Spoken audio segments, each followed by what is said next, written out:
తిరుమల వివాదంపై తెలంగాణ మంత్రి కొండ సురేఖ సంచలన కామెంట్స్. మా దురదృష్టం వల్ల శ్రీశైలం కోల్పోయాం, ఆంధ్రకు ఇవ్వాల్సి వచ్చింది. తిరుమలలో తెలంగాణ భక్తుల పట్ల నిర్లక్ష్యం చూపిస్తున్నారు. మా తెలంగాణ భక్తుల మీద ప్రత్యేక దృష్టి సారించి ప్రాధాన్యత ఇవ్వాలి. టీటీడీ తరపున తెలంగాణలో ధర్మ ప్రచార నిధులను కేటాయించాలి. మా దురదృష్టం ఏంటంటే అంతకుముందు మా తెలంగాణలో అంతా కలిసినప్పుడు మాకుండేది గుడి. మేము శ్రీశైలం గుడిని విడిపోవడం వలన కోల్పోయినా కూడా మాకు ఈ భక్తి అయితే మాకు ఎప్పుడు కూడా ఉంటుంది. కాకపోతే మాకు కొంత ఇబ్బందికరమైన వాతావరణం ఎక్కడుందంటే తిరుమల తిరుపతి దేవస్థానం నుండి మా తెలంగాణ నుంచి వచ్చేటువంటి భక్తులు కొంత గత గవర్నమెంట్ నుంచి నిర్లక్ష్యానికి గురికి కాబడతా ఉన్నారు. ఆ విషయంలో మేము ఇప్పుడు ప్రస్తుత గవర్నమెంట్ తో మంతనాలు జరుపుతా ఉన్నాము.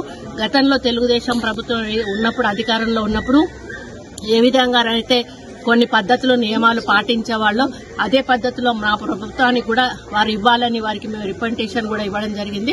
ముఖ్యమంత్రి గారు కూడా ఈ రాష్ట్ర ముఖ్యమంత్రి గారితో కూడా మాట్లాడడం జరిగింది. వారు కూడా ఒక పాజిటివ్ వేలో మేమందరం కూడా చర్చించుకొని మొన్ననే వాళ్ళ కమిటీ కూడా వేయడం జరిగింది. కాబట్టి కమిటీలో నిర్ణయించుకొని మరి తెలంగాణకు నుంచి అధిక భక్తులు వస్తారో అధిక రాబడి కూడా వస్తుంది.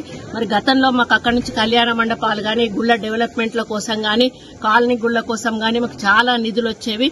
మరి అదే విధంగా మళ్లీ అక్కడి నుంచి మాకు నిధులు రావాలని కూడా వారిని కోరుతూ, ఎందుకంటే తెలంగాణలో చాలా గుళ్లు ఎక్కువగా ఉన్నాయి. మరి ప్రాచీనమైనటువంటి గుళ్లు కూడా చాలా ఎక్కువగా ఉన్నాయి. కళ్యాణ మండపాలు గ్రామాన కూడా అడుగుతా ఉన్నారు.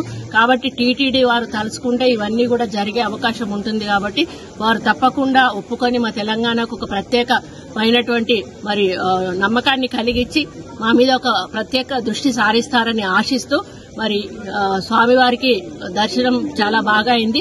మళ్లీ వారు మమ్మల్ని త్వరలోనే రప్పించుకొచ్చారని ఆశిస్తూ సెలవు తీసుకుంటారు.